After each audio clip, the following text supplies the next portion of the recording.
전미애수님, 네, 오늘부터 요한복음 함께 시작하도록 하겠습니다. 성부와 성자와 성령의 이름으로 아멘. 요한복음은 어렵다라는 어떤 이런 선입관이 많은 복음이죠. 실제로 어려워요. 어렵지만 이제 성경은 우리가 우리 힘으로 해석하는 것이 아니죠.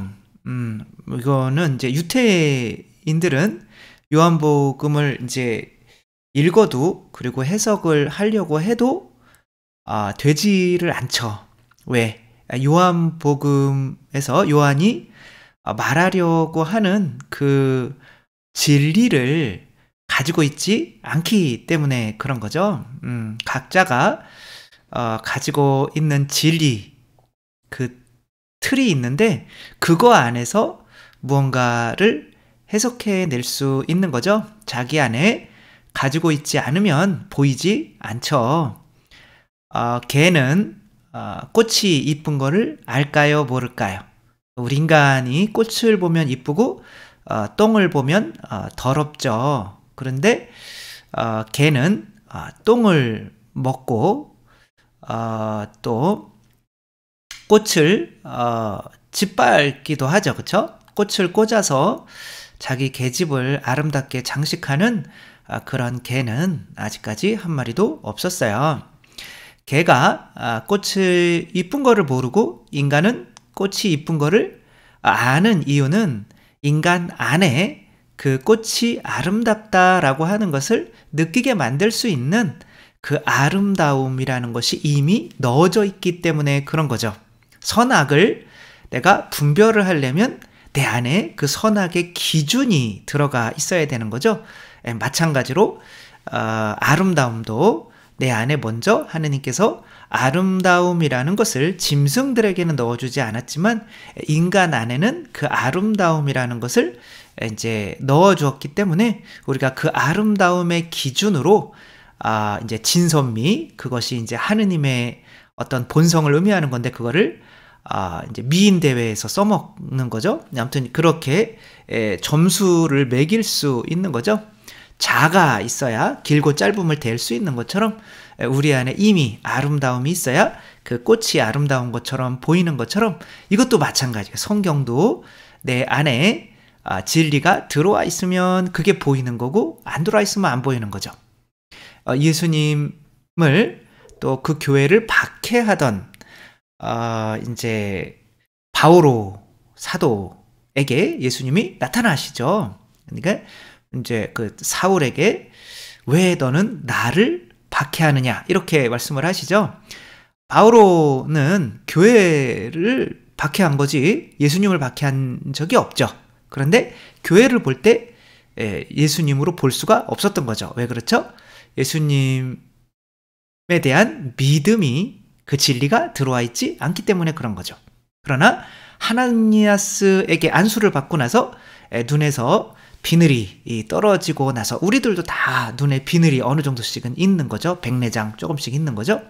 그래서 잘 안 보이는 거예요. 근데 세례를 받고 나서 공부를 좀 했더니 야 이거 뭐지? 홍해를 건너는 거를 뭐로 해석을 하죠? 고린토전서 10장 1절에 4절 보면 홍해를 건너는 것을 그 전까지는 전혀 그렇게 해석을 할 수가 없었는데 그것이 세례라고 하는 것으로 보이는 거예요. 세례라는 것을 받아보기 전까지는 이게 뭔지 몰랐어요. 해석이 안 됐어요. 그러나 이제 세례를 받고 나니까 홍해 건너는 게 세례네. 하늘에서 떨어지는 만나는 그게 말씀이네. 성체네. 그 다음에 바위에서 흘러나오는 물은 저게 성령이시네. 그 다음에 그 바위는 뭘까요? 예수님 옆구리에 이렇게 찢어져가지고 물이 나왔죠. 그러니까 저 바위가 바로 예수 그리스도네. 이렇게 보이게 되는 거죠. 따라서 아무리 문자를 가지고 해석을 하려고 하더라도 안 돼요. 그래서 개인적으로 성경을 이렇게 해석을 우리 안에도 성령이 있다라고 하려고 하다가 보면 성령도 충만한 사람이 있고 덜 충만한 사람이 있잖아요. 그렇죠? 그리고 예수님께서 성령을 제자 사도들에게 성령을 받아라. 누구의 죄든지 너희가 용서하면, 그러니까 그 교회, 당신이 세운 교회 전체에 주신단 말이에요. 그러니까 그 성령이 모였을 때 올바른 해석이 나오게 되는 거죠. 그리고 또 뭐 성령 강림 때도 마찬가지인 거죠. 개인적으로 주시지 않는단 말이에요. 그 교회의 성령을 충만하게 주신 거죠. 따라서 이 성경은 교회의 해석, 그의 교회의 성령을 통해서 뭘 알려주신 거예요? 진리를 알려주신 거죠. 그분께서 오시면 너희에게 진리를 깨닫게 해주실 것이다, 그러잖아요. 그러니까 성령을 충만히 받은 교회가 이제 이 성경을 해석해 놓은 것들을 뭐라고 그러냐면 교리라고 하는 거예요.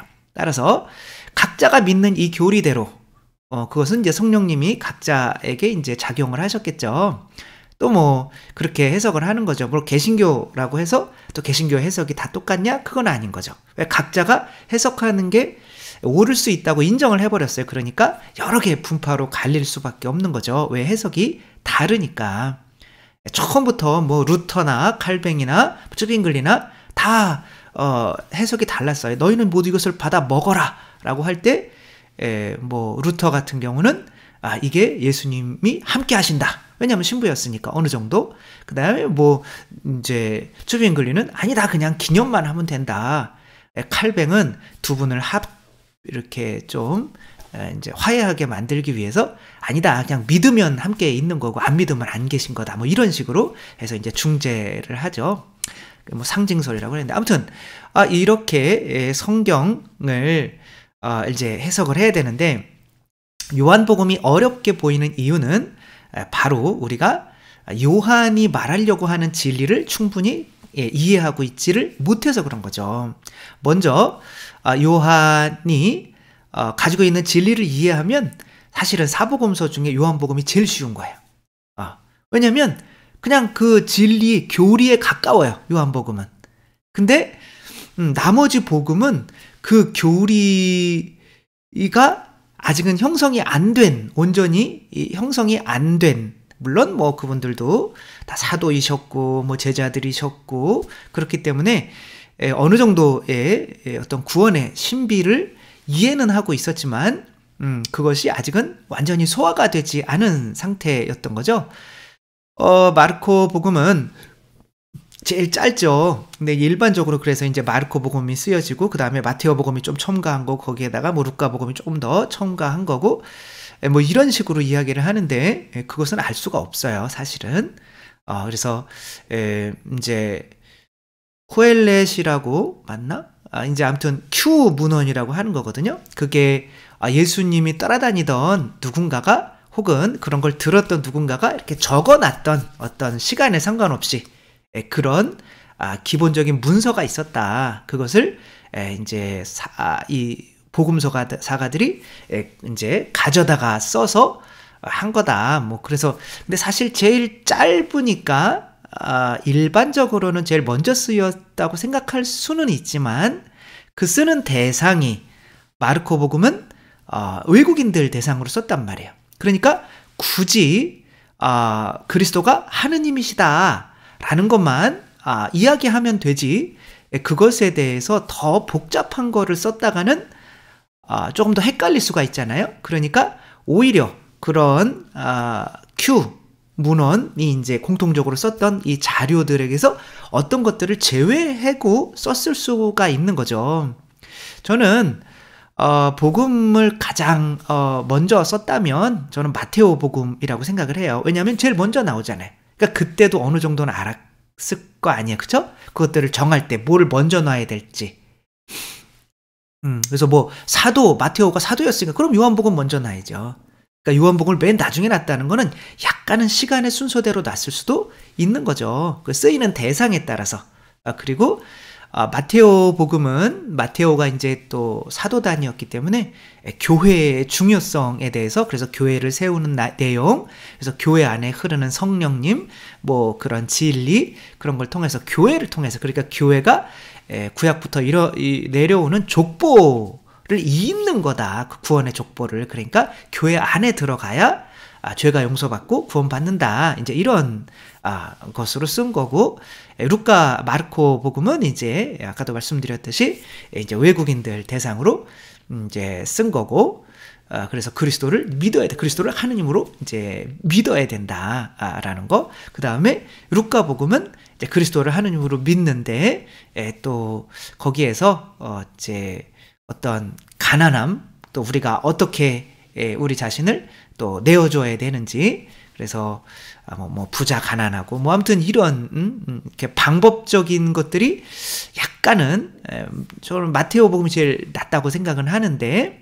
그 교회가 있잖아요. 근데 이제 뭐 어떤 뭐 다 마르코복음이나 루카복음도 괜찮기는 한데 이제 그런 복음들이 이제 읽혀졌어요. 그리고 그런 복음들이 쓰여지고 한 3, 40년 뒤에 이제 거의 막 뭐 요한이 이제 돌아가시고 요한도 어느 정도 써놓은 거 거기에다가 이제 또 제자들이 조금 몇 자 첨가는 했겠죠, 그쵸? 그래서 우리들은 맨 마지막에 보면 이 증언이 그 사람의 요한의 증언이 올바르다는 걸 알고 있다. 굳이 이런 걸 써놔서 아무튼 그렇게 된 거죠. 그러니까 요한은 이 공간은 이제 함께 본다, 뭐 같이 보고 비교하고 혹은 관점이 같다라고 하는 거죠. 이제 요한복음만 좀 다른 거예요. 그러니까 요한복음은 이것을 통해서 어떻게 사람들이 구원을 얻을 수 있을까에 더 관심을 가진 거죠. 구원을 그 복음서들을 이미 읽히고 있어요. 거기에 뭐가 써졌는지 알아요.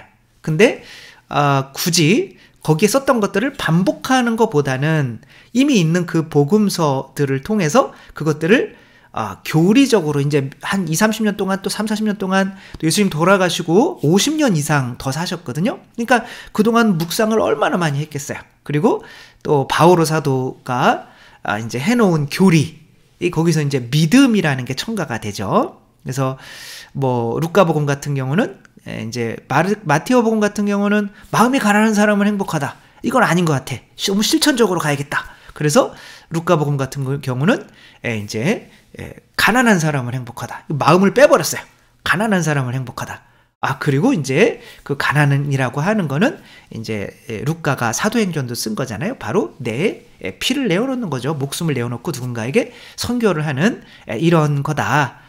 근데 이제 그런 와중에 이제 그것을 신학적으로 정리한 이제 바오로 사도가 나타난 거죠. 그러니까 요한은 바오로 사도는 예수님 제자가 아니었잖아요. 근데 그것들을 보고 신학적으로 재정립한 바오로의 이 신학이 겹쳐진 거예요.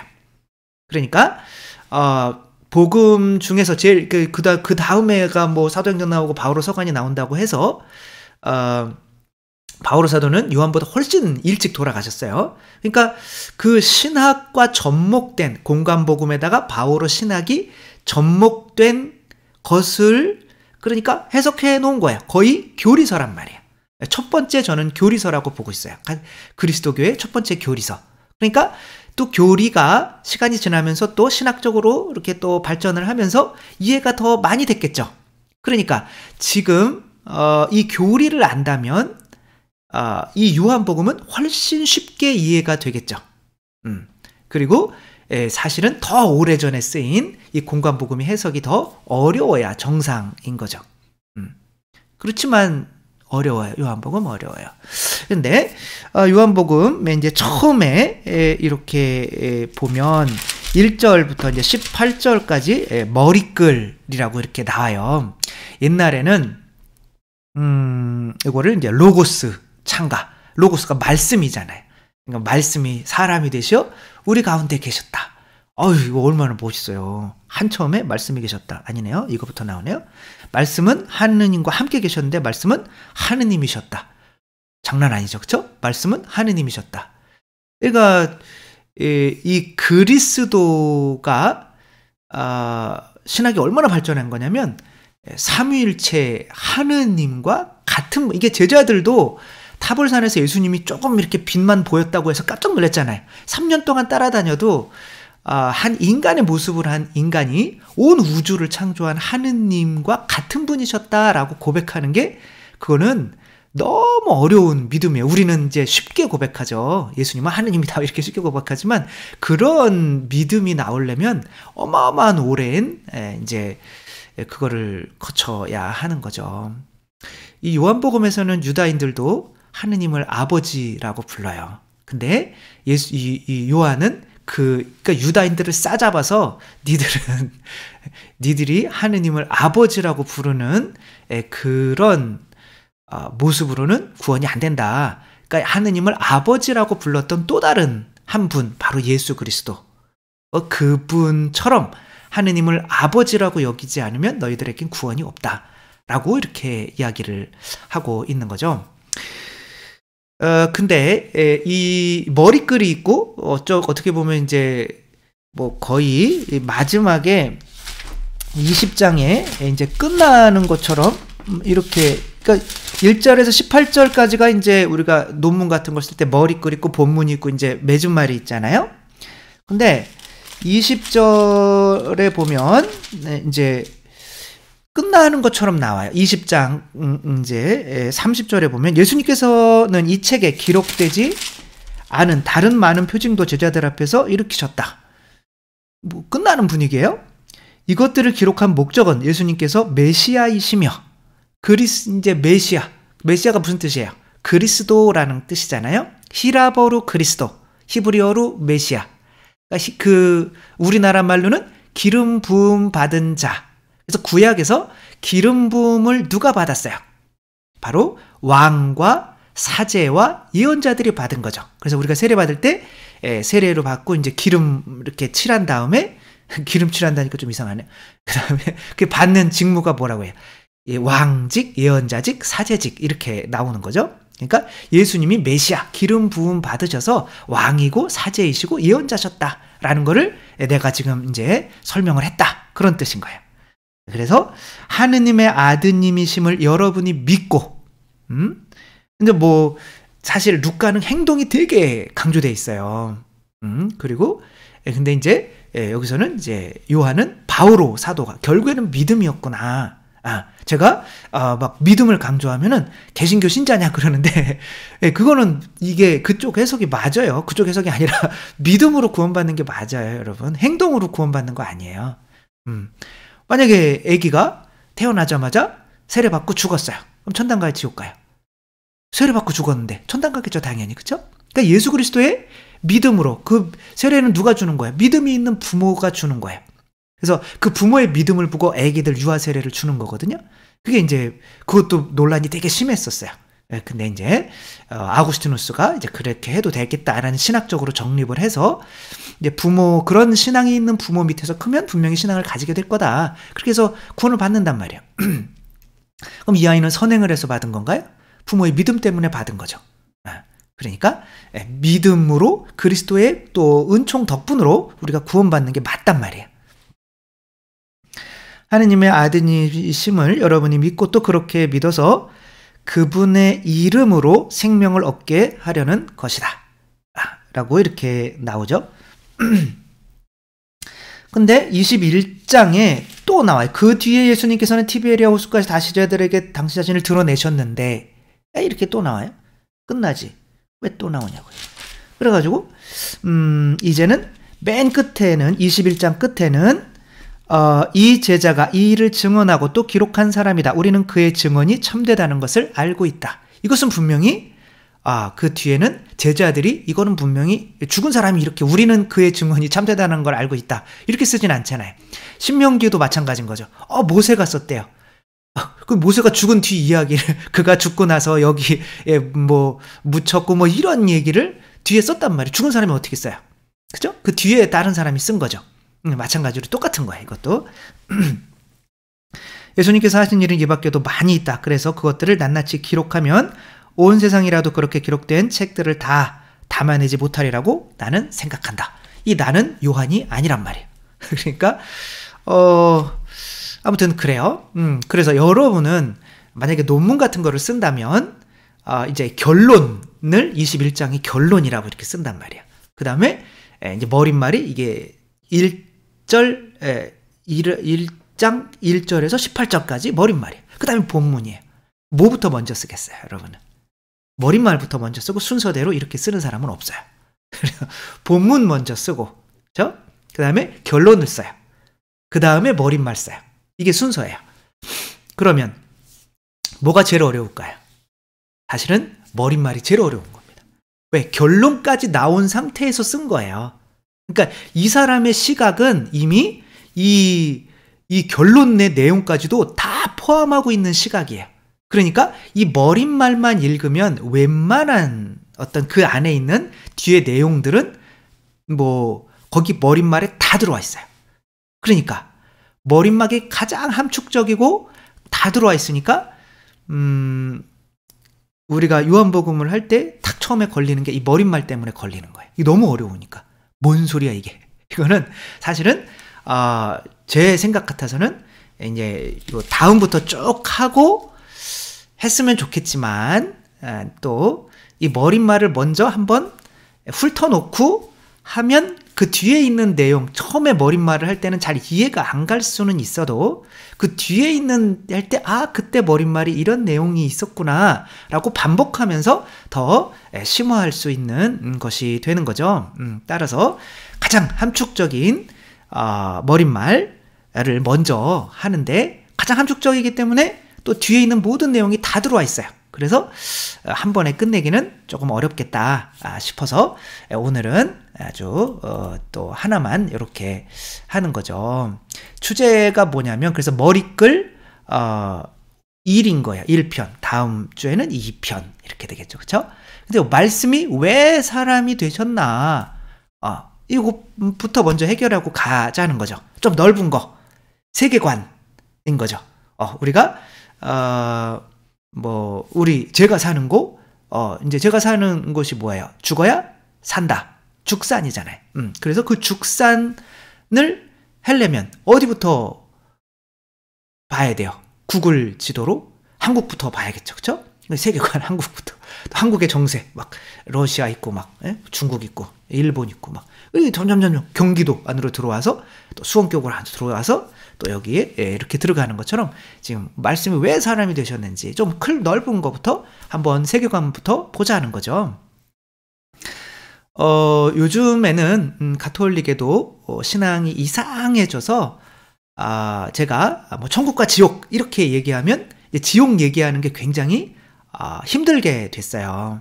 마치 지옥을 얘기하면 사이비에서 막 지옥에 대한 두려움을 옛날에 막 그런 거 있잖아요. 휴거 막 그러며 두려움을 자아내서 재산을 갖다가 바치게 하는 어떤 그러한 좀 유치한 옛날 이야기다라는 식으로 사실은 뭐 신학교나 이런 데서도 그렇게 가르치지는 않아야 되는데 그럴 수도 있어요.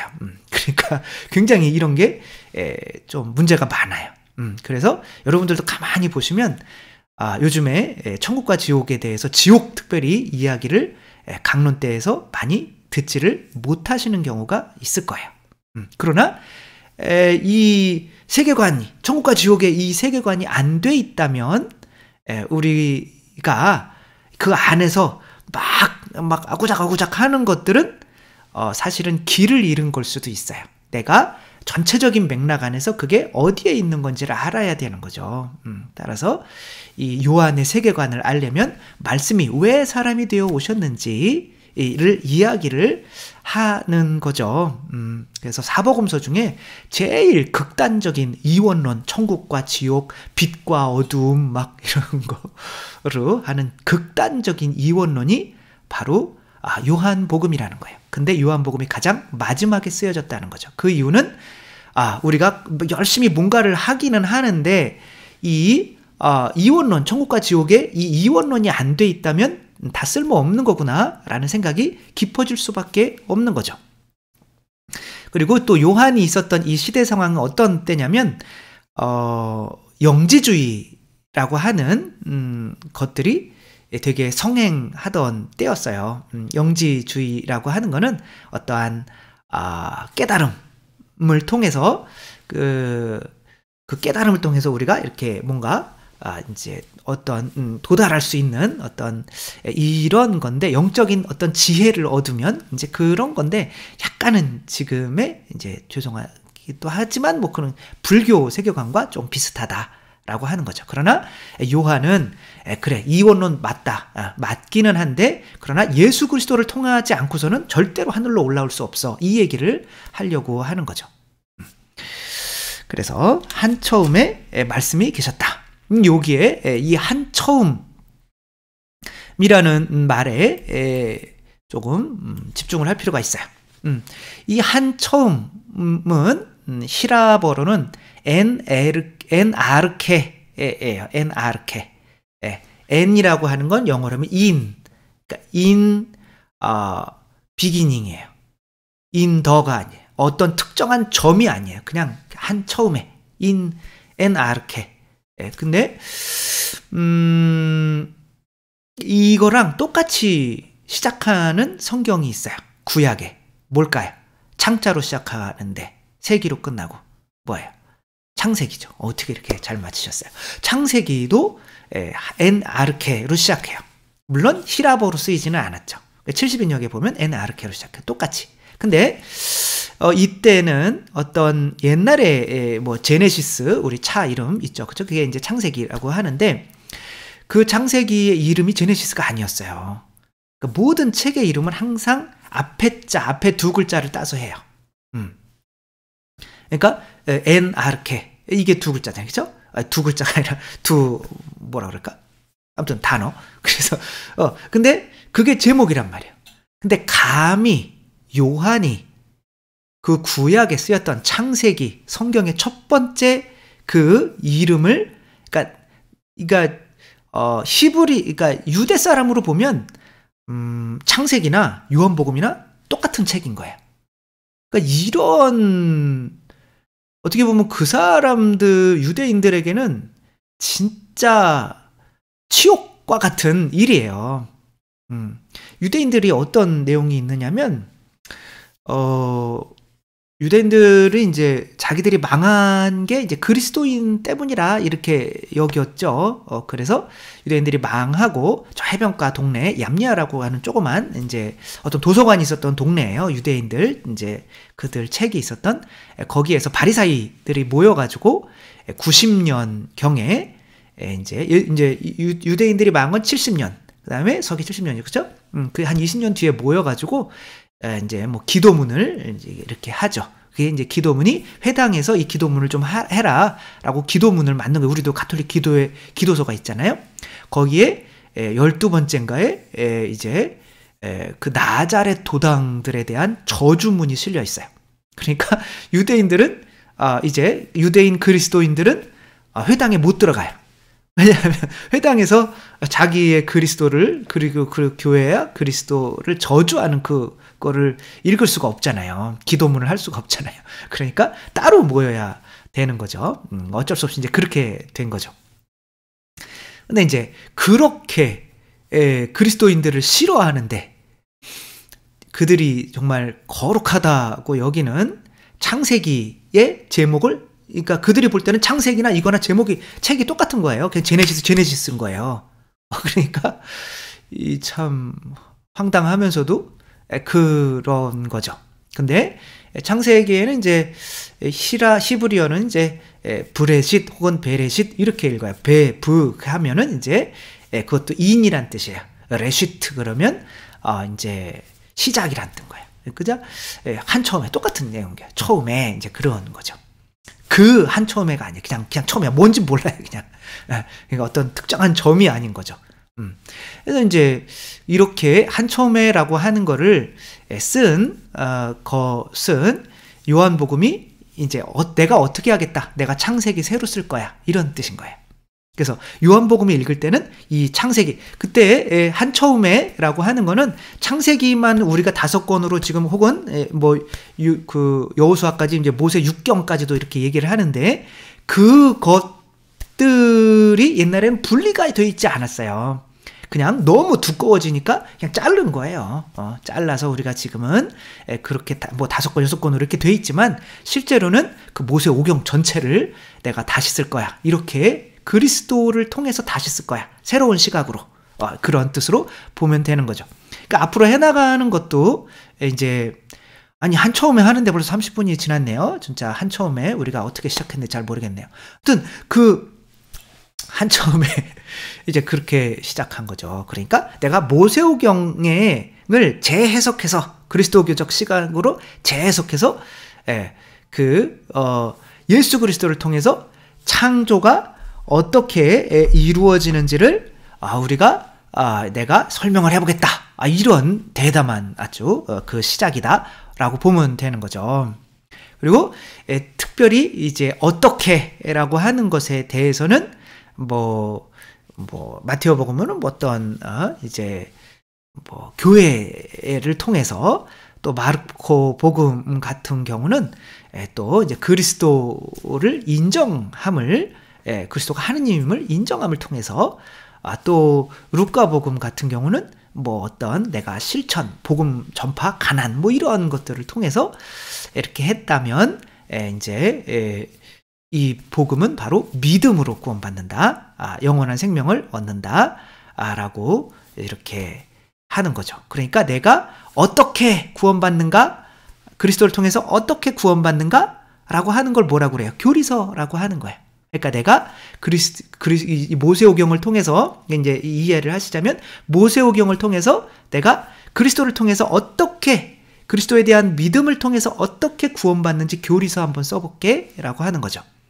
그래서 여러분들은 교리 배운다 생각하고 이렇게 들으시면, 이런 교리는 너무 어려워서 포기해야겠다, 이런 생각이 들 수가 있기는 한데, 아무튼 그래도 열심히 해나가다가 보면은 이제 좋은 날이 오겠죠. 그렇죠? 그래서 한처음에 말씀이 계셨다.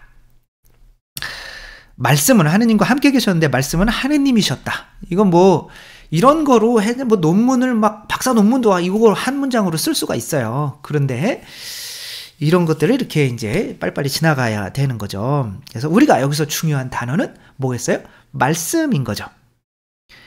근데 말씀은 이제 한번 보면 2절 보면, 그분께서는 한처음에 하느님과 함께 계셨다. 여기서 함께라고 하는 거는 이제 전치사가 함께 뭐를 써야 되는 건가요?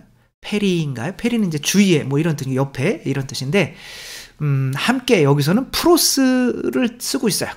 프로스는 앞에 이렇게 두는 거예요. 그러니까 내가 누군가를 앞에 두면 나는 그 사람이랑 향하고는 있지만 구분되는 거잖아요. 하느님 아버지와 지금 말씀을 구분시키고 있는 거예요. 한처음에 하느님과 함께 계셨다.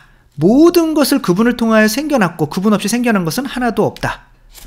이렇게 쓰고 있어요. 그러니까 말씀을 통해 내가 창조 이야기 할게. 그런데 말씀은 하느님이셨는데 하느님과 함께 계셨어요. 근데 그 함께가 그 하느님은 아니었단 말이에요. 이건 지금 이 요한이 뭘 이해하고 있다는 거예요? 삼위일체를 이해하고 있다는 거예요. 그래서 이레네오 성인은 하느님께서 양손을 이용해 가지고 무언가를 이제 창조를 하셨다, 이렇게 나와요. 그래서 요것은 이제 뒤에 복잡하니까 더 이야기를 하는데, 이 말씀과 이제 빛이 이제 같이 이제 쓰이게 되는 거죠. 혹은 은총과 진리가 같이 쓰이게 되는 건데, 오늘은 거기까지 설명을 할 수가 없으니까 차차 이제 설명을 하고요. 근데 말씀 안에도, 그러니까 하느님이 말씀을 통해서, 그러니까 성부와 자만 있는 거죠. 성령은 없어요.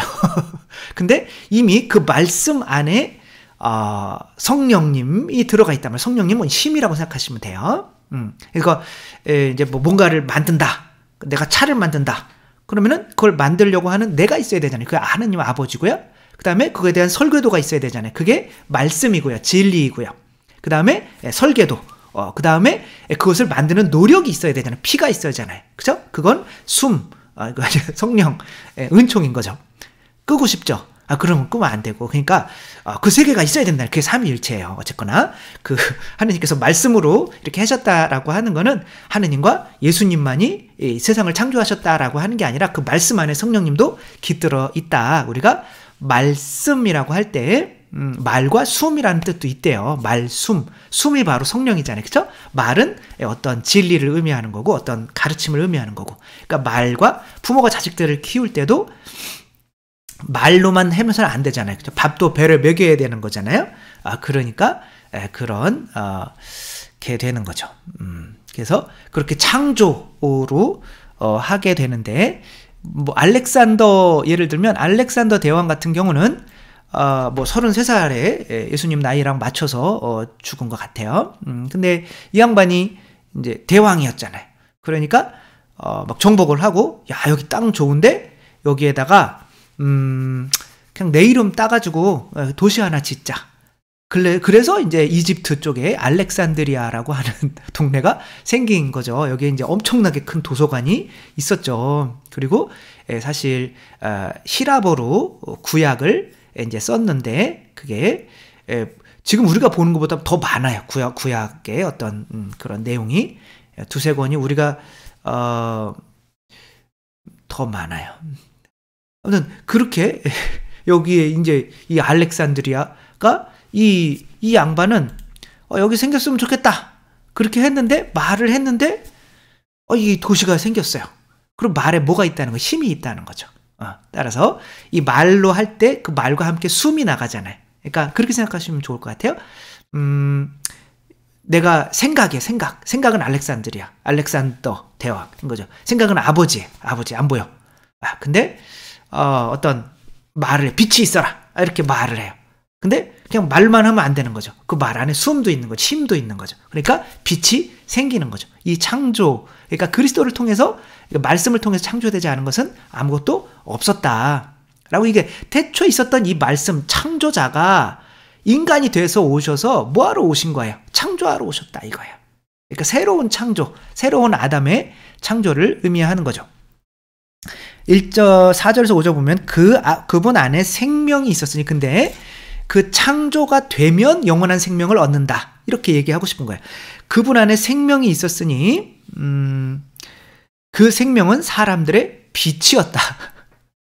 또 말씀이었, 그거로는 족하지 않은 거예요. 왠지 또 빛도 창조의 어떤 역할을 이제 했으면 좋겠다. 이제 말씀과 빛 이렇게 놓으면 되게 쉬워요. 근데 이제 지금은 이제 입문 과정이기 때문에 이제 말씀 안에도 어떤 창조의 능력이 있고, 또 빛 안에도 창조의 능력이 있다라고 말을 하는 거죠. 그렇게 창조되어야 어떤 생명을 얻는다라고 하는 거죠. 그 마더 데레사 성녀께서 초창기 시작을 이제 할 때 그 캘커타 거기 빈민굴에 가난한 사람들이 사는 곳에 이제 갔는데, 어떤 젊은 남자애가 일도 안 하고 널브러져 있는 거예요. 대낮부터. 근데 깜깜해요. 대낮인데. 그러니까 이제 마더 데레사가 등불을 찾아서 등불을 켰죠. 그랬더니 그 널브러져 있는 술주정뱅이 총각이 기뻐했을까요? 짜증냈을까요? 여러분의 소원대로 짜증을 냈어요. 또 짜증을 막 내니까 불을 왜 남의 집에 들어서 불을 켜냐고, 그래 꺼버려라고 이렇게 했는데, 또 성인들은 착할까요? 독할까요? 독하시죠. 그래서 또 켰어요.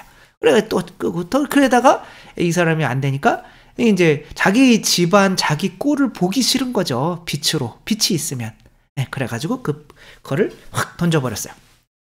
그랬더니 이제 깨졌죠. 그랬더니 독한 우리 마더 데레사 성녀는 밖 가서 이제 새 등잔을 사와가지고 불을 켜놓고 갔어요.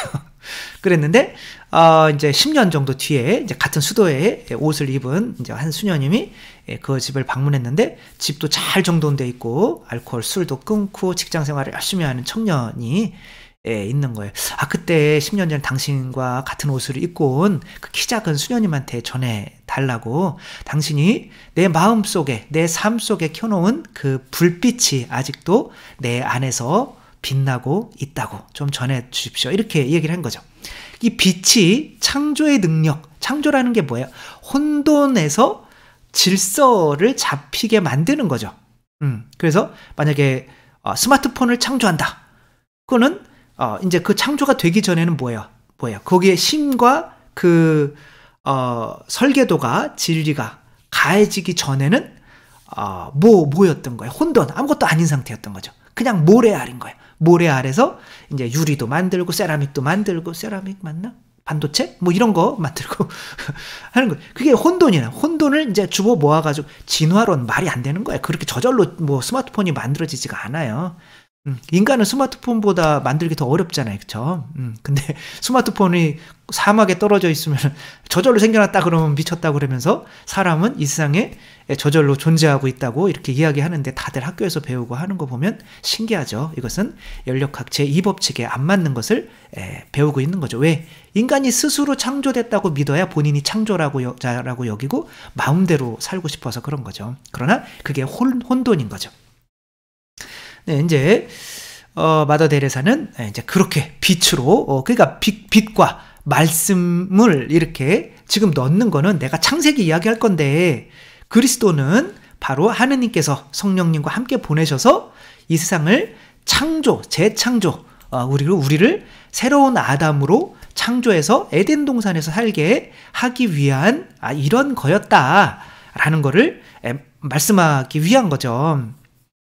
창세기의 이제 원복음이 1장에서 3장까지예요. 그러니까 1장에서 3장까지의 내용을 설명해 주는 게 나머지 뒷이야기예요. 그러니까 이것도 마찬가지인 거예요. 1절에서 18절까지가 그 창세기 그 1장에서 3장까지 원복음서라고도 하는데 그것의 어떤 똑같이 그 구조도 똑같이 쓰고 있는 거죠. 그렇게 내가 창조 이야기 한번 해볼게 라고 하는 거죠. 그래서 요한이 일단은 오늘 여기에서 배울 수 있는 거는 일단 요한의 세계관인 거죠. 창조되지 않으면 뭔 거예요? 어둠인 거야. 빛이 아니면 뭔 거야? 어둠인 거야. 창조되지 않았으면 스마트폰으로 창조되지 않았으면 이것들은 그냥 모래 아래 불과한 거. 이걸 어둠이라고 하는 거죠. 그러니까 인간의 처음의 상태는 어떤 상태냐면 그냥 모래알과 같이 그냥 죽은 거나 다름없는 상태란 말이에요. 이걸 어둠이라고 하는 거고 이걸 지옥이라고 하는 거죠. 그냥 아무것도 아닌 게 되는 거죠. 그러나 그리스도를 통해서 그런 모래알 같은 우리들을 뭉쳐서 하느님의 자녀로 재창조하기 위해서 보내지신 분이 바로 예수 그리스도다라고 하는 거예요. 그래서 이 천국과 지옥 이원론이 되지 않으면 우리는 굳이 예수님을 믿어서 마음의 평화 얻으려고요. 뭐 이런 단순한 이야기가 아니라는 거예요. 우리가 이 세상에서 고통받고 사는데 예수님을 믿어야 뭐 마음이 편안해지고 뭐 이딴 얘기가 아니라는 거예요. 그냥 예수 그리스도가 없었으면 우리는 그냥 어둠이고 아우구스티누스 성인이 그러잖아요. 그쵸? 악이라고 하는 거는 빛의 부재다. 빛이 없으면 그냥 어둠이잖아요. 그러니까 어둠 자체가 바로 그리스도가 없는 것 자체가 바로 어둠인 거죠. 에덴 동산에서 쫓겨나는 거, 그 에덴 동산이 바로 빛인 거고 창조된 이가 사는 거고 우리가 그리스도를 받아들이지 않고 뱀을 받아들이면 그게 이제 내 자아죠. 그렇죠? 받아들이면 우리는 다시 스마트폰이 광야나 뭐 사막에 있으면 시간이 한 100년, 200년 지나면 어떻게 돼? 다시 모래가 되잖아요. 그런 것처럼 다시 무질서로 카오스라고 하잖아요. 그거 가게 되는 것이 바로 에덴 동산에서 쫓겨나는 거다. 이것을 쫓겨난 상태, 이미 무질서가 됐어요.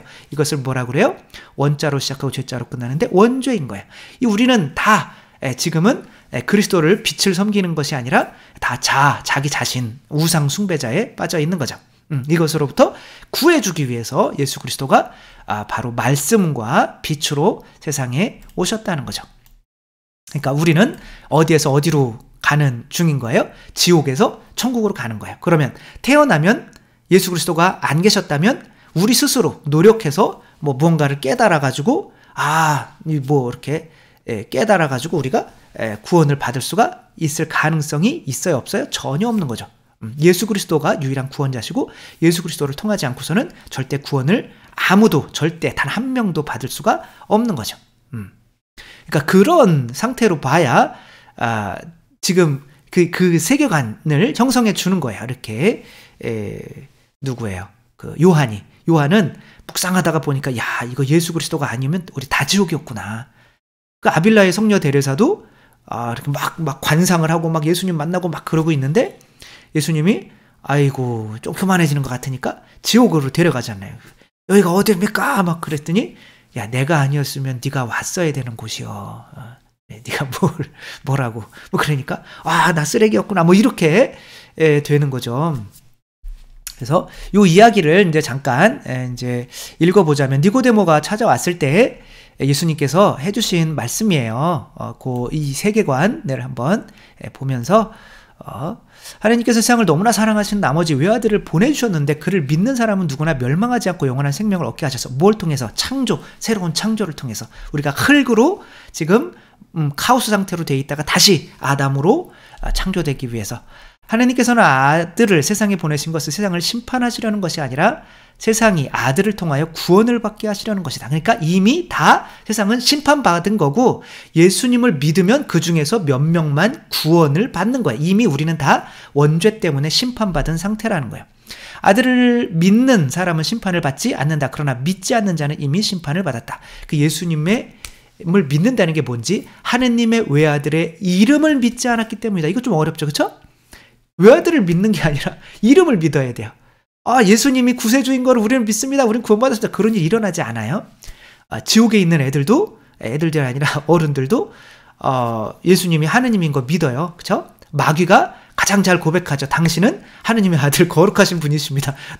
마귀가 지옥도 다 알아요. 그거로 구원받지 못합니다. 이름을 믿어야 돼요. 그건 또 다음에 이야기를 하고요. 그 심판은 이러하다. 빛이 세상에 들어왔지만 사람들은 빛보다 어둠을 더 사랑하였다. 그들이 하는 일이 악하였기 때문이다.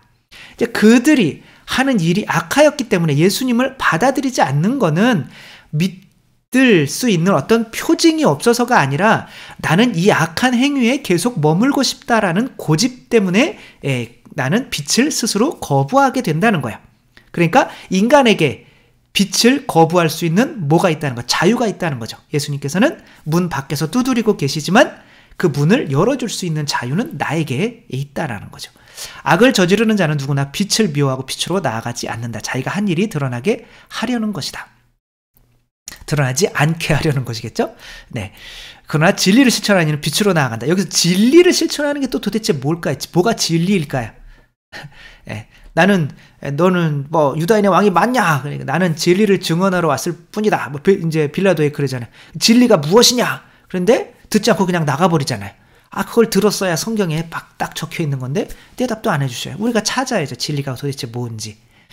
자기가 한 일이 하느님 안에서 이루어졌음을 드러내려는 것이다. 그러니까 각자가 자기가 믿는 진리를 증거하며 살게 되는 거죠.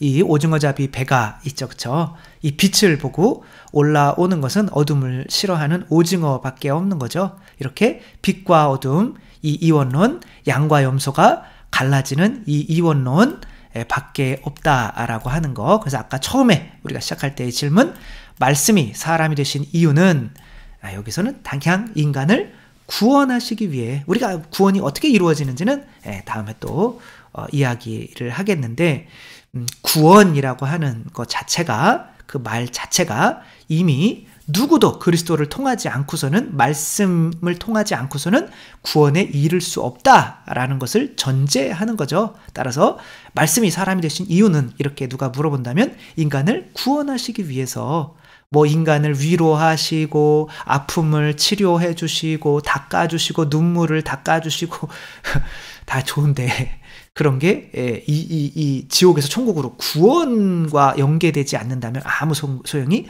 없다라고 하는 거 또 잘 기억하시며, 우리를 구원하러 오신 예수 그리스도에 대한 이 이야기, 또 요한복음 계속 앞으로도 함께 해주셨으면 감사하겠습니다.